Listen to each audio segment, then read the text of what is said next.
Welcome to a Kairos Moment podcast, helping small business owners and entrepreneurs save time and money through tips and strategies. I am your host, Sean Heineman, and you can find my website at kairosocial.com. That's with a K. Hello, everyone. I'm excited about today's podcast, and I'm always excited, right? But I get to do some social media work with a local Arizonian, if that's what we call them. I don't know. I'm messing it up. Arizonans. I don't know. Anyway, I'm happy to have guests with me, Vince Orleck, and today we're going to discuss social media marketing in 2016. I met Vince maybe about a year ago. Maybe a year ago, over a year, Vince, maybe. But I met you at a conference, and you did some social media there, and I was like happy to actually hear somebody speak about social media because I love social media, man. How you doing, Vince? Good. How you doing, Sean?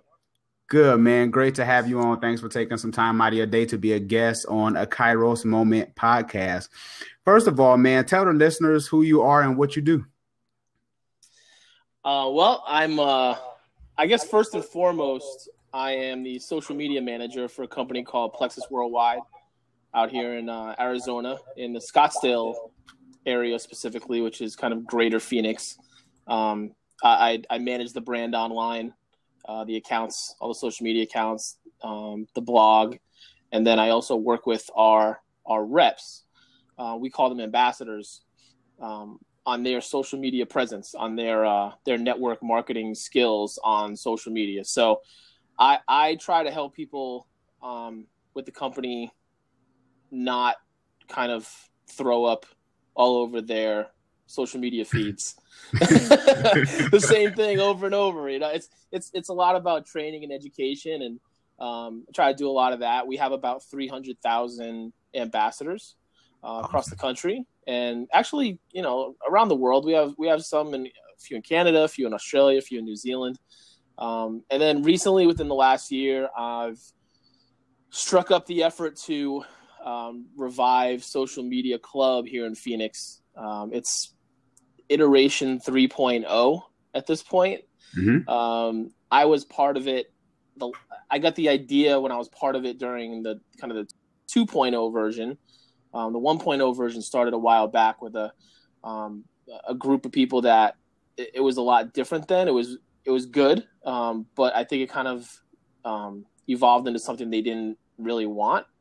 Mm-hmm. And then the second version was a little different, and then that kind of died out. And now the third version is what I'm trying to make it into something great here in the Valley. And so far, so good. It's trying to rally the troops around the social media community. Awesome. Sean, you're one of them. You're one of them for sure. We were just talking about that, right? About kind of collaboration instead of competition. Yes, most definitely, man. Definitely appreciate that. What is one book would you recommend to an aspiring entrepreneur about social media? I think, you know what? I can't just say one book. I can't. Okay. I'm going to go. Give me the top three. Then. I'm going to give you a couple. I got a couple. Okay.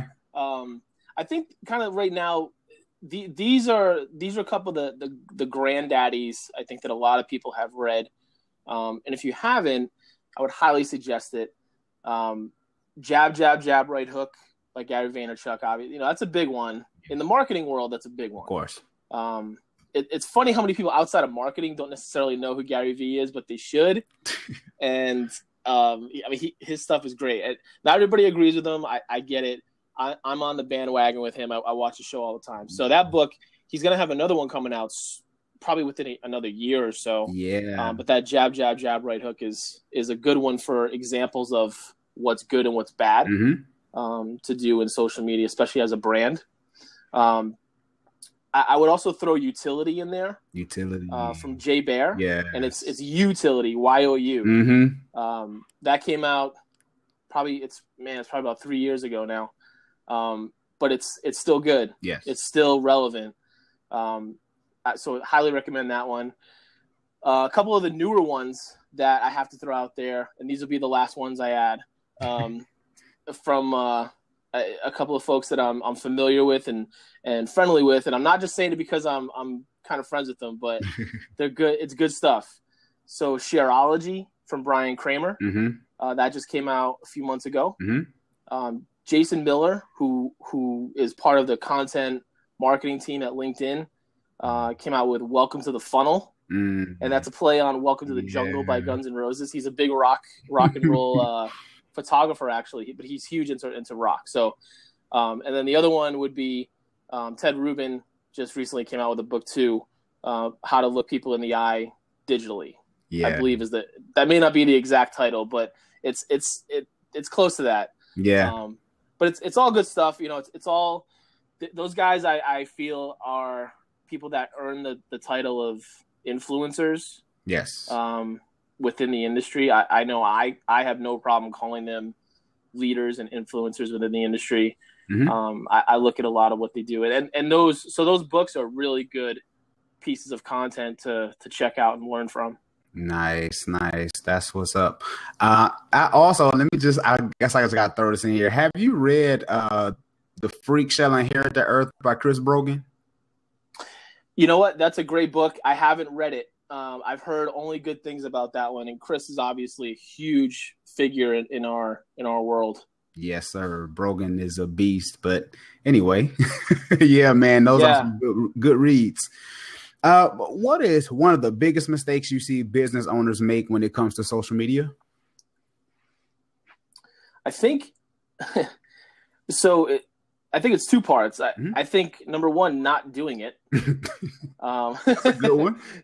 Yeah, look at how many companies out there just don't do it. I'm still shocked by when I go on, you know, if I just somehow end up becoming familiar with a company or patronizing a business, and I always take a minute to like look them up on my phone, right, or try to check in sometimes, and there's no check in, or they have no Facebook page, they have no Twitter account, their website is from a few years ago, or is based like a GeoCities or Angel Fire website. It just looks old, which is fine. I get people maybe have limited resources. I get it. Right. But to be honest, at this point, you can create a website for free. Yes. That's functional. Now, ideally, you don't want to do that, but it can be done, or it can be done for very, very low cost. Yes. So most businesses have no excuse. It's just laziness or not inability to recognize that they truly need it. It's and then linking their social accounts, whatever they have, onto that website. The other part of that is not only not using it, but if they use it and they allow their 15-year-old nephew to run their social media, would they let their young relative run any other part of their business? Probably not. I can't stand Probably it, not. man. Can't stand it. Right? When you run across that, Sean, what happens? What do you do? Don't put me out there, Vince, because I'm gonna go off, man. Do you bring it? You bring the ruckus on him, or what? Bring the ruckus, man. I want to give him a stone cold stunner for letting little Isaac control their social media, and all he does is post. Oh, okay. That's another show for another topic, but I'm glad you brought that in, man. I've actually done some cold calls before, not to get off track, but I've actually done some cold calls before, and I've had business owners of restaurants and stuff, and they will say, "Oh, my nephew or my cousin takes care of that." Oh yeah. And I just want to give them the stone cold stunner. That it just shows they don't see the value of it at this point. It's you have to really not convince them, but right. It's going to take some doing, or even just showing them the numbers. If you show them some of the numbers that you can get even off the surface about their business. So, but yeah, I can't stand that. It kills me when that happens. I'm glad you brought that up. So business owners, get little Timmy off of your Twitter page because he's talking about Pokemon and it has nothing to do with your business. What's your favorite social media platform and why? So 2 months ago would have been a different answer. But currently it's the one we're on right now. Yes. I love Blab. I tell everybody about it that I can, whether they want to hear about it or not.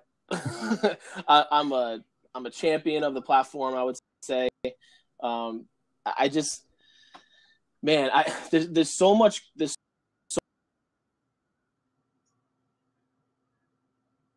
right with it, and it's forget the technical issues. Forget the fairly optimal compared to what it's going to be in like a year.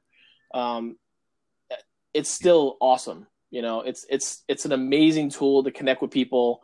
Hangouts plus Meerkat plus Periscope plus Twitter, and you have the best of everything almost. I mean, for the most part, this one takes what Hangouts I think tried to do, and then never built on, and has built on it, and has made it into it's almost like the perfect social media platform for me right now, because it's so easy to connect with people. Someone could, technically jump in a Blab, not know any of the people that are in there, and within a few minutes, you guys are connected. You're possibly connecting on different levels, business wise, personal wise. It's really powerful. So that's why I love it. I agree, man, because I was on here the other day and I was just doing like a trial run. I was just, on here, and there was a lady in man, she was in like New Zealand or something. I don't know, man. She said, I've seen your link in your Twitter feed, and she ended up subscribing to my relationship podcast and everything. It was crazy. So yeah, man. There you go. New Zealand in the house. Yeah, I've absolutely connected with people from. In fact, we had a guest from Australia. Her name's Adele DeMeyer, in Australia. She's pretty well known as far as social media goes. But she was. We had to schedule it the right way because it's like the next day over there. So I think when we did it, it was like noon her time, and it was like 8 or 9 o'clock our time, something like that. Wow. Yeah, Tim, you're in Australia too. I know. He's commenting in there. Man, so I guess I don't know if this answers the question. So, what social media platform would dominate in 2016? Is it Blab?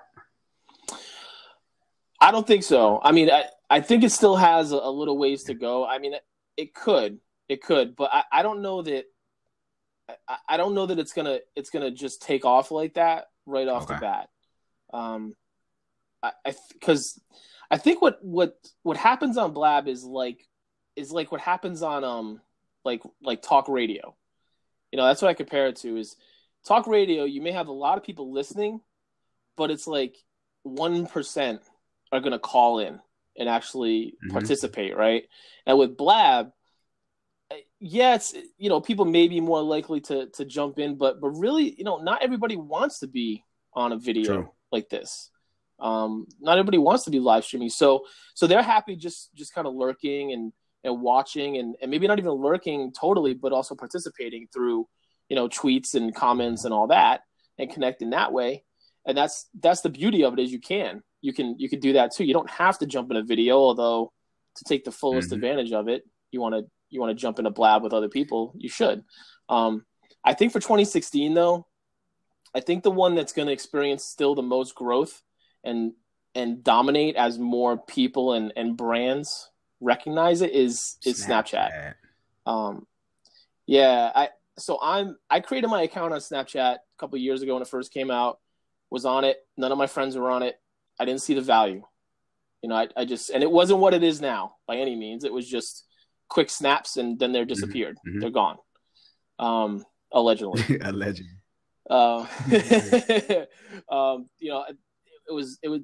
all it was when it first came out. And now within the last, say, 6-7 months, I've really jumped on it a whole lot more, and I do have a lot of my friends on there, so it makes it easier to have fun on there and to talk to people, communicate. But then also, honestly, the thing I enjoy the most is the stories. Like, I love those little stories that come up on Snapchat where it's yesterday they had the Pats versus the Jets at the game.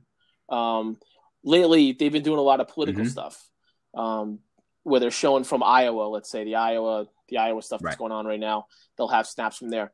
When I went to the ASU campus the other day, there was specifically an ASU story that if you're on ASU's campus, you can see it or in the vicinity. So stuff like that, the whole geolocation thing is just great, and it's powerful. So I think Snapchat, as more brands come to find ways to use it, and don't get it twisted, those geo filters, man, once they let people start paying for them, it's gonna happen. Yeah, it's man. And I like Snapchat. Well, let me say something in the comment section real quick. Tim, he says Facebook will always dominate, but Blab will draw eyeballs. Then he says he's not a teenager, so he won't be on Snapchat. I fell for the same thing. I said I'm not a teenager. That's just a bunch of millennials. I'm a little bit outside of the millennial window, so I'm like, whatever. But like you said, Vince, it is powerful and it's fun. I think it's fun. It is fun. It's and the videos and stuff like that, man. I find myself on Snapchat a lot more often as well, and I like that answer, man. Snapchat, it is fun. Those little emojis and stuff, man. I get on there and I'm stuck. They had one thing the other day. I don't know if you've seen it. This was so slick. It was a promo for Paranormal Activity. Yes. Yeah, and if you get to swipe the screen, they had the whole kind of paranormal. Yeah, filter. I was like, that's powerful. Yeah. Little small stuff. Well, that's one way that in like not a brand, an ad is worked into it where people were using that. I saw a lot of people using that one as a filter, and so awareness and generating more awareness on Snapchat with that filter, that's powerful. I guarantee you there was a lot of people that were using that. But honestly, like, I totally get where Tim's coming from. Facebook will always dominate. I totally agree. I'm a Facebook head forever. I'm never leaving Facebook. Blab will draw eyeballs initially. I think Blab will grow the most. Will have the most explosive growth once it comes out of beta for sure. All I would say is don't limit your Snapchat open-mindedness to not being a teenager, because if you think about it, that's kind of where a lot of this started with social media. It's people think, this is for the young people, and then Facebook was like that, and then that boomer crowd kicked in a few years ago, and that was the fastest growing because all their grandkids and kids were on it. It's just a tool, man. And Tim, you know that. It's just a communication tool. It's a way to connect with people. For me, Snapchat is the most personal platform that I have. It's not easy to just add a ton of people on your contacts on Snapchat and see all them. You have to actually make an effort to connect with people on Snapchat. So for me, it's like that's powerful, because then if you're connected with someone on Snapchat, generally you're kind of maybe not in their inner circle totally, but you're on a different connection level with them than you are, say, on LinkedIn or Twitter or Facebook even. True. Yeah, man. I'm a Twitter guy. I'm a big Twitter guy. That's where most of my book sales come from. And also I'm starting to generate a lot of emails from Google Plus. Yes, Google Plus. I'm getting a lot of opt-ins on Google Plus, man. Google Plus is like the redhead stepchild of social media. But to me, man, I've developed